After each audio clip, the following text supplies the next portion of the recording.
주식 투자도 남 따라서 하지 마세요. 내 기준에 따라서 하시면 실패하지 않습니다. 경제 성장이라는 것은 기업과 국민의 땀, 인내, 고통 없이는 이루어질 수가 없어요. 근데 중국은 최선도 아니고 차선도 아니에요. 최악이에요.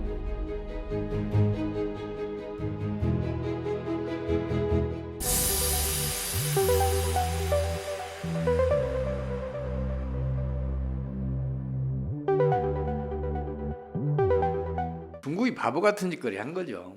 일단은 이 말씀부터 드릴게요.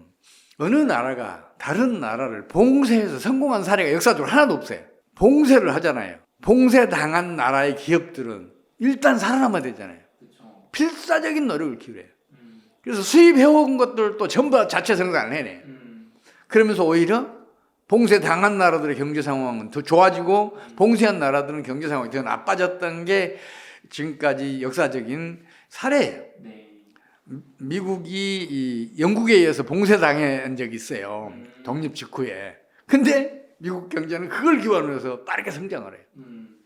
반면에 영국 경제는 쇠락의 길을 걸어요. 지금 미국이 중국 봉쇄한 것도 그런 바보 같은 정책인데 문제는 중국이에요. 중국은 스스로 무너지고 있는 거예요. 봉쇄 때문에 무너지는 게 아니라 중국이 스스로 무너지고 있는 거는 외교 전략상으로도 중국은 틀렸어요.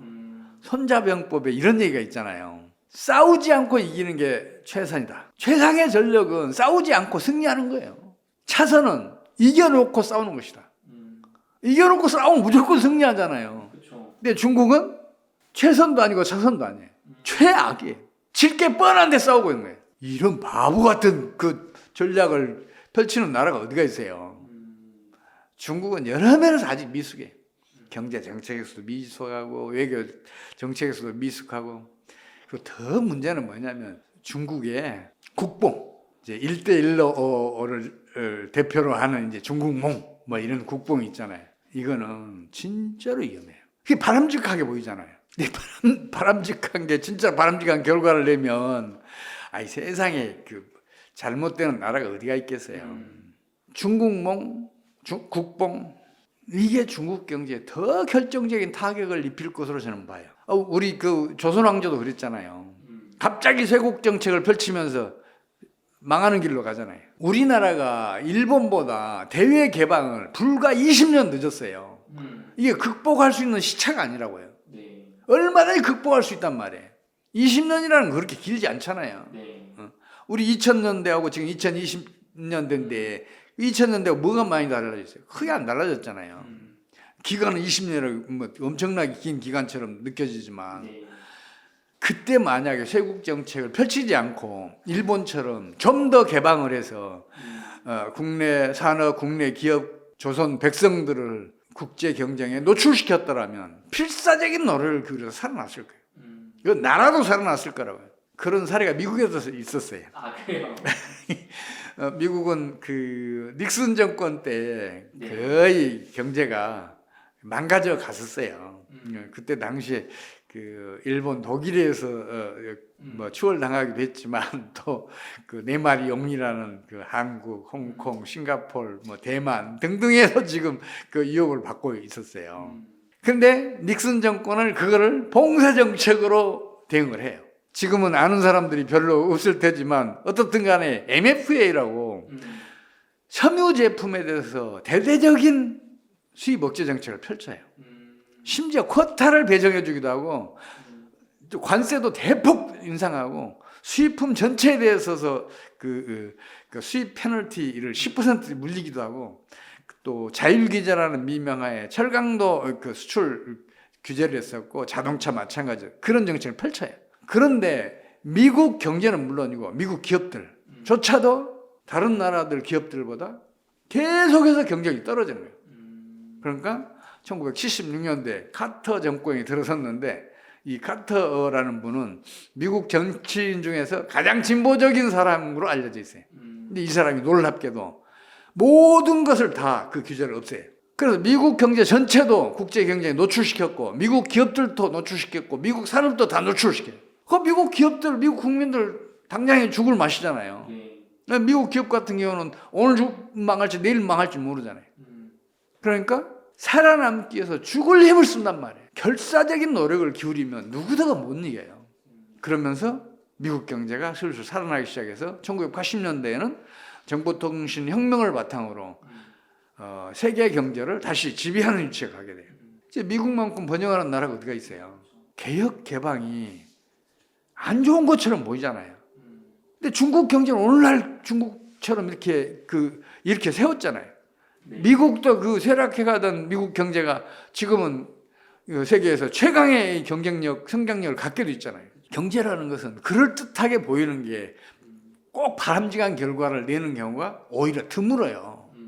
바람직하지 않는 것처럼 보이는데 오히려 바람직한 결과를 내는 경우가 더 많단 말이에요. 사실 제가 경제학계에서 발을 못 붙이고 제야에서 한 50년을 연구했었어야 했던 이유가 뭐냐면 아담 스미스의 잘못을 지적한 거예요. 이제 몇 가지를 지적했는데 이게 뭐냐면 이제 교회에 가서 예수님이 기독교 첫 단추를 잘못 깨었습니다고 주장하면 맞아 죽을 수도 있잖아요. 경제학계에서도 마찬가지였거든요. 아담 스미스가 국부의 근원을 노동, 자본, 토지, 자원이에요. 이 세 가지라고 규명한 뒤부터 경제학계에서는 희한한 풍조가 조성이 돼요. 자원, 자본, 노동은 경제 성장의 필요 조건이에요. 이걸 많이 가지고 있어도 못 사는 나라 많잖아요. 이거는 이론적으로 설명하려면 길어요. 간단하게 설명드릴게요. 자, 손흥민 같은 축구 선수 부모한테 좋은 체격, 운동신경을 타고 태어나잖아요. 이건 필요 조건이에요. 근데 운동신경, 체격 조금만 좋다고 뭐 뛰어난 축구 선수 될 수 있나요? 아니잖아요. 첫 번째는 체력이 강해야 돼. 그래야 운동신경, 체격도 제 기능을 해요. 그 다음에는 축구 기술 좋아야 돼. 그래야 체력도 제 역할을 해요. 이것만 가지고도 안 돼요. 경기 감각이 뛰어나야 돼. 위기나 기회는 경기 막판에 올 수도 있어요. 경기 감각이 경기 내내 유지될 수 있어야 된단 말이에요. 이 세 가지는 땀, 인내, 희생. 이걸 바탕으로 해서면 정진될 수 있어요. 아담 스미스는 이거 왜 면했어요? 땀도 없고 피도 없고 희생도 없는데 경제를 성장시킬 수 있는 것처럼 써놨어요. 근데 경제 성장이라는 것은 기업과 국민의 땀, 인내, 고통 없이는 이루어질 수가 없어요. 그렇잖아요. 기업을 해보신 분들은 다 알잖아요. 지금 그 경제학계가 지금 그게 가장 큰 문제예요. 제가 제 책으로 얘기하기가 저자인데 이 얘기하면은 좀 쑥스러워요. 그래도 제가 이 말씀을 드릴게요. 앞으로 어떤 일이 벌어질지 몰라요. 혹은 10년 후에 벌어질지도 몰라요. 경제 위기는 반드시 반복돼요. 그렇다면 이 책에 있는 내용을 한 번만 읽어보셔도 장차 그런 금융위기에 대처할 역량을 키울 수가 있어요. 예측해낼 수도 있어요. 이 책에는 경제위기, 특히 금융위기가 반복적으로 벌어질 수밖에 없는 이유도 밝혀놨고 그게 왜 필연적으로 어떤 과정을 거쳐서 어떤 결말을 일으키는지도 그 경제 원리 중심으로 설명을 해놨어요. 그래서 누구나 경제 위기를 예측할 수 있도록 그 이론적인 그 내용들을 담아놨어요. 근데 그것만은 부족하잖아요. 그 이론이 얼마나 현실적 유용성이 있느냐를 알려면 과연 다른 사례들에도 이 원리들이 적용되는가를 봐야 될 거 아니에요.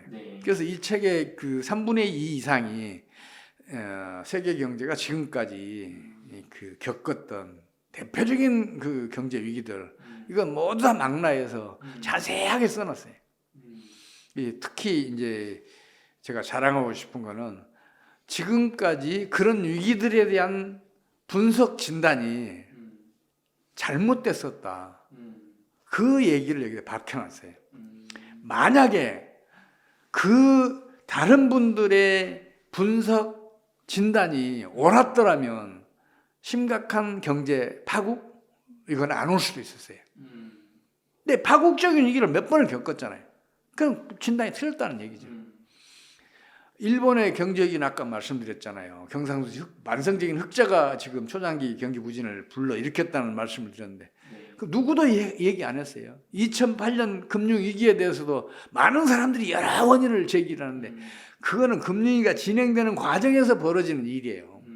근본 원인이 아니에요. 근본 원인은 2000년도 대통령 선거에서 당시 공화당이 The Ownership Society, 소유자 사회 이 구호를 내세우고 무려 550만 채의 주택을 무주택자에게 공급하겠다는 정책을 펼쳐요.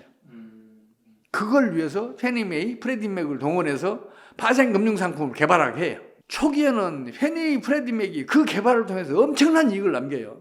그러니까 다른 모든 금융기관들도 파생금융상품을 개발하기 시작을 해요. 유동성이 풍부해져요.